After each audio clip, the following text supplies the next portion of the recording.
오늘 저희들 함께 보실 하나님 말씀은 출애굽기 6장 9절에서 12절입니다. 출애굽기 6장 9절에서 12절 말씀 제가 봉독해 올리겠습니다. 모세가 이와 같이 이스라엘 자손에게 전하나 그들이 마음의 상함과 가혹한 노역으로 말미암아 모세의 말을 듣지 아니하였더라.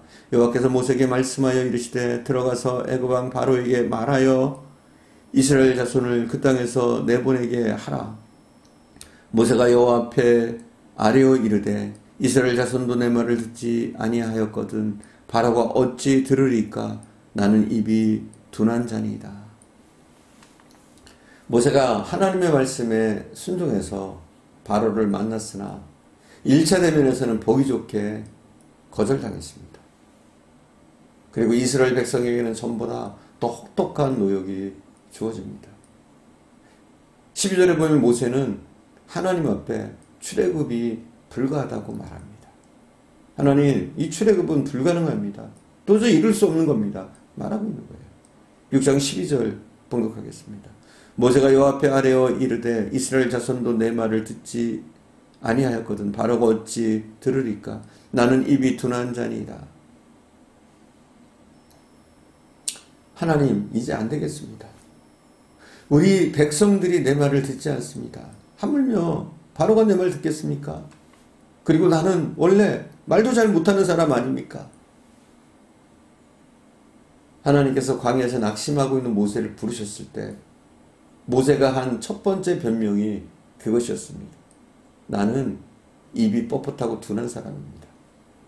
그때 하나님은 기적을 보여주시면서 모세의 그 핑계거리를 꽉 막으셨습니다. 그런데 오늘 모세는 또 그 핑계를 또다시 대고 있는 겁니다. 나는 입이 둔한 사람입니다. 4장 10절에서 6장 12절에서 그리고 6장 30절에서 모세는 고비가 올 때마다 그 변명을 계속해서 늘어놓습니다. 처음에 모세가 그 말을 할 때는 나름 이유가 있었습니다. 그래서 하나님께서 말 잘하는 3살 위의 형인 아론을 붙여주셨습니다. 그러나 그 후에도 그의 변명은 계속됩니다. 어려움이 생길 때마다 같은 변명을 계속해서 되풀이합니다. 이제 모세의 변명은 이유가 있는 것이 아니라 습관적이라고 하는 것을 우리가 알 수 있습니다. 노래만 시키면 자주 하는 것을 18번이라고 그러죠. 여러분들의 변명의 18번은 무엇입니까? 무엇을 가장 많이 변명하십니까? 나는 건강하지 않아서, 나는 아직 나이가 어려서, 나는 나이가 너무 많아서, 나는 아직 경제적으로 넉넉하지 않아서, 나는 배움이 부족해서, 뭐 여러 가지 변명거리가 있을 겁니다. 여러분의 변명에 18번이 있을 겁니다. 모세는 아론을 붙여주셨는데도 계속해서 나는 입이 둔하다 말하고 있습니다. 하나님의 일을 하는 사람들이 이 습관적인 변명을 버리지 않으면 새로운 사명의 자리로 나갈 수가 없습니다. 오늘 우리는 이 시간에 지금까지 습관적으로 쓰던 하나님 앞에서의 변명들을 모두 내려놓기를, 그리고 하나님의 음성을 신실하게 듣고 불가능할지라도 어렵더라도 순종하고자 하는 그런 마음과 자세를 먹을 수 있기를 간절히 축원드립니다. 주님께서는 모세가 변명과 이유를 늘어놓았는데도 들은 척하지 않으시고 오히려 3가지를 모세에게 명령하고 계십니다. 이 3가지가 뭡니까? 11절입니다. 들어가서 애굽 왕 바로에게 말하여 이스라엘 자손을 그 땅에서 내보내게 하라. 첫 번째는 뭡니까? 들어가서 말하라는 거예요. 들어가서 말하라 명령하고 계십니다. 주님께서 우리에게 요구하시는 것은 가라는 것입니다. 특별히 가서 말하라. 무엇을 말해요? 복음에 대해서, 나에 대해서 말하라는 거예요. 내가 지금 적어도 하나님의 종으로 사명 맡은 사람으로 지금 그렇게 연약하게 그러고만 있을 거냐는 거예요. 어리광을 떠는 것은 어린아이에게나 어울리는 겁니다. 적어도 세례받고 우리가 집사쯤 되었으면 하나님의 일을 감당하는 일에 변명을 늘어놓아서는 안 됩니다. 이제는 아이 때문에 어렵습니다. 경제적으로 어렵습니다. 환경이 어렵습니다. 그런 변명들은 이제 집사쯤 되면 사라져야 됩니다. 그럼에도 불구하고 신앙이 돼야 돼요. 어렵지만, 힘들지만, 환경이 어렵지만, 경제적으로 어렵지만, 그래도 주님의 일이 우선입니다. 우리는 이렇게 변해야 될 줄 믿습니다. 주님이 우리에게 요구하시는 것은 내가 너에게 말한 그곳으로 가서 두려워하지 말고 당당하게 사역을 감당하라는 겁니다. 당당하게 나를 위해서 서서 말하라는 겁니다.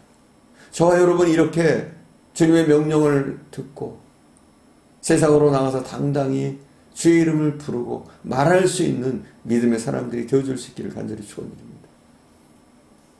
주님께서 모세에게 주신 두 번째 명령은 바로에게 가라는 거예요. 바로에게. 여러분 바로가 누구입니까? 애굽의 신적인 존재입니다. 권세를 가진 사람입니다. 모세의 상대로 하나님께서는 바로를 지명해 주셨습니다. 바로는 시시한 상대가 아닙니다. 여러분 우리가 상대해야 될 대적은 우리가 큰 소리 치면 도망갈 그런 연약한 존재들이 아닙니다. 성령 충만함으로 나가지 아니하면, 하나님의 힘과 능력을 믿고 나가지 아니하면 끄떡도 안 할 무시무시한 사단의 세력입니다. 그러나 하나님께서 함께 하시면 우리는 승리할 줄 믿습니다. 다윗은 청소년에 불과했지만 다윗의 상대는 골리앗이었습니다. 다윗은 두려워하지 않았습니다. 왜요? 하나님이 함께 하시기 때문에. 육신으로 생각하면 이스라엘 장수들도 상대하지 못했던 엄청난 장수임에 틀림없습니다. 그러나 하나님의 이름으로 나가는 다윗에게는 그 골리앗도 적수가 되지 못했습니다. 골리앗은 우리가 상대할 수 없는 큰 산입니다. 그러나 분명한 것은 전능하신 하나님, 우리를 창조하신 하나님, 그 하나님의 이름을 믿고 의지하면서 나갈 때 그 어떤 골리앗도 우리는 물리칠 수 있을 줄 믿습니다. 하나님은 모세에게 그것을 요구하시는 거예요. 나의 이름으로 나가라. 나와 함께 나가라. 나를 의지해서 내 이름으로 바로 앞에 서라. 이것이 하나님이 모세에게 요구하시는 겁니다. 명령을 따라 나가기만 하면 하나님이 힘 주시고 능력 주시는 줄 믿습니다. 세 번째 모세에게 명령하신 것이 뭡니까? 이스라엘 자손을 애굽 땅에서 건져내라. 애굽은 어떤 곳입니까? 죄와 사망의 땅입니다. 좌절과 실망의 땅입니다. 고통과 신음의 땅입니다. 육신의 세계입니다. 그곳에 있는 이스라엘 백성들을 영의 세계, 생명의 세계, 은혜의 세계, 희망의 세계로 인도하라고 말씀하시는 겁니다. 저와 여러분은 사명을 하나님으로부터 위임받은 하나님의 사람들입니다. 죄악의 세상에서 허덕이는 영혼들을 구원해서 하나님의 나라로 인도하라고, 구원의 세계로 인도하라고 우리 주님께서 명령하셨습니다. 내가 다시 올 때까지 땅끝까지 이르러 내 증인이 되리라고 바로 우리들에게 말씀하신 겁니다. 마게도냐의 황제 알렉산더는 왕위에 오른 후에 헬라 지역을 평정했습니다. 대제국을 이룬 그는 평정한 땅들을 자기 신하들에게 다 나누어 줬습니다. 그러자 한 신하가 물었습니다. 폐하, 그렇게 다 나눠주시면 폐하는 무엇을 갖습니까? 그때 알렉산더가 이렇게 대답했다고 그래요. 나는 우리 앞에 있는 희망을 갖겠노라. 참 멋진 말입니다. 나는 희망을 갖겠노라. 우리가 가야 할 자리가 애굽이고 우리가 상대해야 될 대상이 바로이고 여전히 고난과 역경이 있음에도 불구하고 우리는 주님이 주신 소망과 비전을 향해서 믿음으로 나가야 됩니다.